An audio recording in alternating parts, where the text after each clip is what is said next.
em đã chưa dẫn trái mây sáng sáng bắt suốt đây là ở kia sum swa có một căn video tí son son pram ngày đây nhóm ban tiêm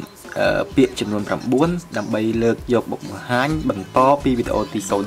003 និងវីដេអូទី 004 ដែលយើងនិយាយរៀបរាប់អំពីគ្រួសារដែលជាភាសាថៃថាក្របគ្រួហើយថ្ងៃនេះដែរខ្ញុំបានត្រៀមចំនួន 9 ពាក្យបន្ថែមហើយខ្ញុំគិតថាយើងត្រឹមវីដេអូទី 005 នេះចុះយើងនឹងបន្តទៅកាន់ផ្នែកផ្សេងទៀតហើយបើសិនបើមានការឆ្ងល់អីអាចសួរមកបានតាក់ទងទៅនឹងពាក្យបន្ថែមណាប៉ុន្តែមុនចូលទៅដល់ការបង្ហាញនៅពាក្យបន្ថែមខ្ញុំសូមបញ្ជាក់បន្តិចតាក់ទងទៅនឹងការពីវីដេអូទី 001 វីដេអូទី 001 ខ្ញុំបានលើកយកប្រយោគខ្លះមកបង្ហាញតួយ៉ាងដូចពាក្យថាសួស្តីជម្រាបលាដែលក្នុងភាសាថៃវាស្មើទៅនឹងសวัสดีครับឬក៏សวัสดีค่ะប៉ុន្តែក្នុងនោះអ្នកដែលបានទស្សនាវីដេអូហ្នឹងគាត់ឆ្ងល់ថាចុះបងឯងខ្ញុំពេលខ្លះឮបញ្ចេញសំឡេងថាសวัสดีครับហើយពេលខ្លះនិយាយថាសวัสดีครับតើពាក្យខាងក្រោយក្រាប់ហ្នឹង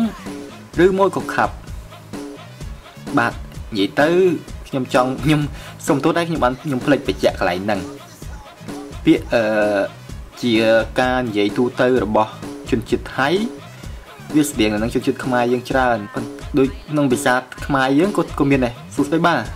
អញ្ចឹងណាហើយក្នុងភាសាថៃហ្នឹងគេនិយមភាគច្រើនគេនិយាយក្រាប់ហ្នឹងគេសូវនិយាយដោយវាផ្ដោតលើក្រាប់អញ្ចឹងពេកឯងវាចេញជាខ្លាយសម័យឥឡូវវានិយាយជាលក្ខណៈទូទៅនៅពេលដែលគេនិយាយជួបគ្នាអញ្ចឹងគេគ្រាន់តែនិយាយថាសวัสดีครับ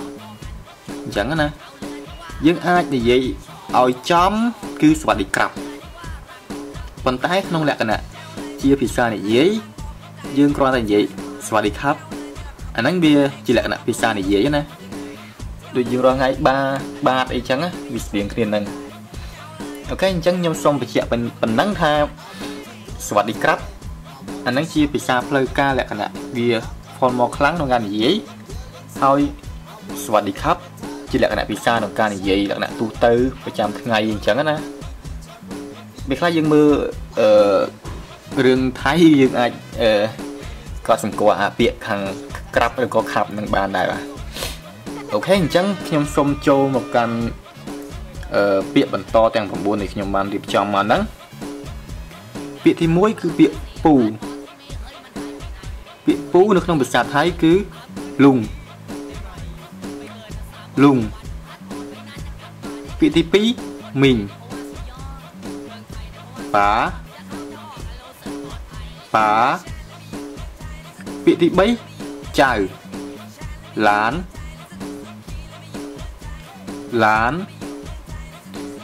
ពាក្យទី4ចៅប្រុសឡានឆាយ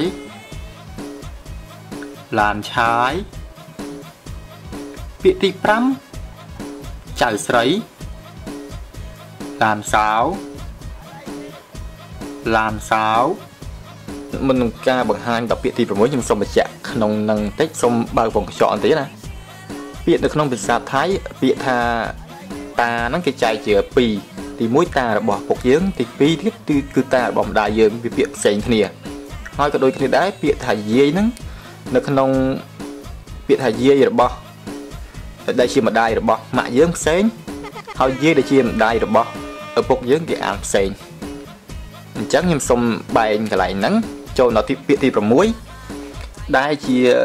ពាក្យតទៅនឹងឪពុករបស់ឪពុកយើងដែលតាហ្នឹងណាឪពុករបស់ឪពុកយើងជាងអានថាពូ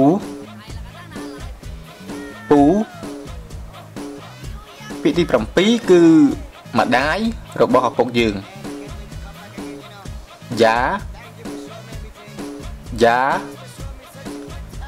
ពាក្យទី8គឺឪពុករបស់ម្ដាយយើងតាហើយពាក្យចុងក្រោយគឺម្ដាយរបស់ម្ដាយយើងយាយ យាយបាទដូចខ្ញុំបានបញ្ជាក់អញ្ចឹងវាមានលក្ខណៈខុសគ្នាត្រង់ហ្នឹងបន្តិចណាអញ្ចឹងយើងគួរកត់សម្គាល់កន្លែងហ្នឹងនេះទៅវាពាក្យតាយាយហ្នឹងវាស្តៀងនឹងពាក្យខ្មែរខាងរបស់ម្ដាយយើងណាយើងចាំថាខាងម្ដាយយើងវាពាក្យស្តៀងខ្មែរហ្នឹងតាយាយហ្នឹងតាយាយហ្នឹងយើងចាំអញ្ចឹងទៅដើម្បីងាយស្រួលការចាំអូខេយើងបានឆ្លងកាត់មក3វីដេអូហើយទាក់ទងទៅនឹងគ្រាន់តែពាក្យក្នុងគ្រួសារហ្នឹងហើយដូចខ្ញុំបានបញ្ជាក់អញ្ចឹងបើសិនជាមានពាក្យណាដទៃទៀតដែលចង់ដឹងទាក់ទងនឹងគ្រួសារហ្នឹងសូមអាចសួរបានអូខេអញ្ចឹងសូមអរគុណចំពោះការតាមដានវីដេអូទី005ជួបគ្នានៅកាន់វីដេអូទី006បាយបាយ